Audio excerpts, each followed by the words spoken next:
নমস্কার বন্ধুরা, আমি বাঙালি রান্না করে সবাইকে স্বাগত জানাচ্ছি। আবার একটা রেসিপি আপনাদের মাঝখানে শেয়ার করতে চলেছি, সেটা হচ্ছে চিংড়ি মাছ দিয়ে মোচা। তাহলে চলুন দেখে নেওয়া যাক আজকের রেসিপি। ওভেনে একটা কড়াই বসিয়ে তাতে দিয়ে দিয়েছি কিছুটা পরিমাণে তেল। তেলটা গরম হয়ে গেছে, তেলের মধ্যে দিয়ে দিচ্ছি একটা শুকনো লঙ্কা, দুটো তেজপাতা, কিছুটা গোটা জিরে ফোড়ন। ভালোভাবে ভেজে নেব।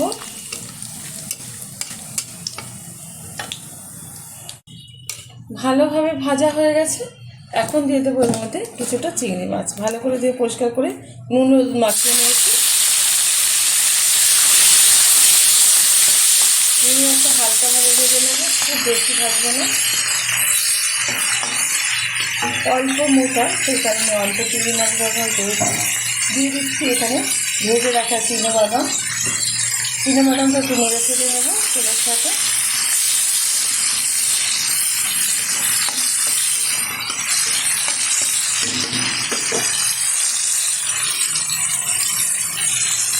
এখন এর মধ্যে দিয়ে দেবো কেটে রাখা, টুকরো করে রাখা আলু আর একটা টমেটো। একসাথে ভেজে নেবো আমি টমেটোর আলুটা।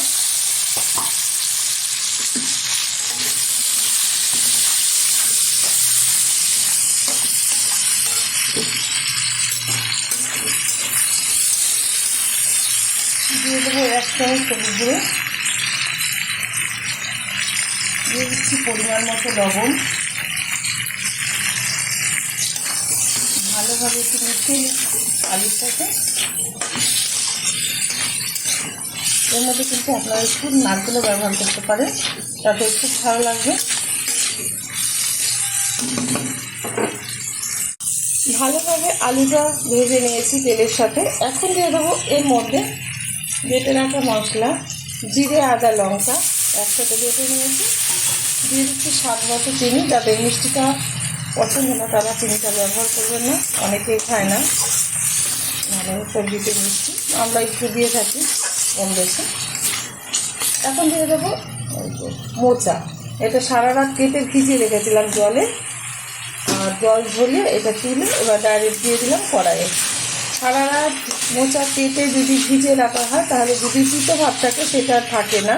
অনেক মোচা তিতো হয়, যেই মতো তিতো ভাব থাকে এরকমভাবে বন্ধুরা আপনারা কেটে সারা রাত জলে ভিজে রাখবেন, তাহলে কিন্তু আর তিতো লাগবে না। ভালোভাবে এবার কষিয়ে নেব মোচাটা সবগুলো উপকরণের সাথে।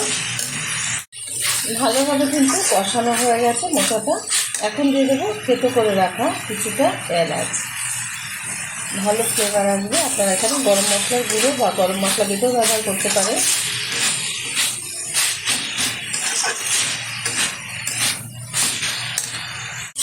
ভালোভাবে বেশ কিছুক্ষণ নেড়ে চেড়ে নিয়েছি।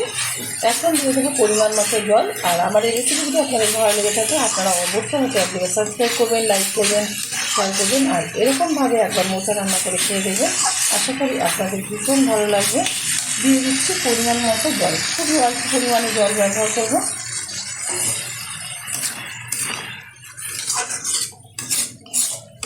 হাফ কাপ মতো আমি জল ব্যবহার করেছি এখানে।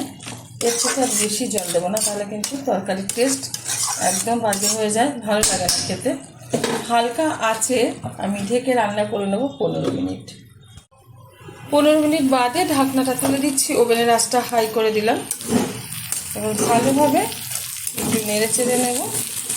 খুব সুন্দরভাবে কিন্তু সিদ্ধ হয়ে গেছে মোচাটা, কিন্তু সুন্দরভাবে একটু খুন্তি দিয়ে ঘেটে দিচ্ছি যাতে আঠা আঠা ভাব হয়। মোচাটা ভালো লাগবে খাওয়ার সময়। দিয়ে দিচ্ছি নামানোর আগে একটু ঘি, এটা আপনারা নাই ব্যবহার করতে পারেন, ভালো ফ্লেভার আসবে, ভালো লাগবে খেতে, সেই কারণে ঘিটা আমি ব্যবহার করলাম।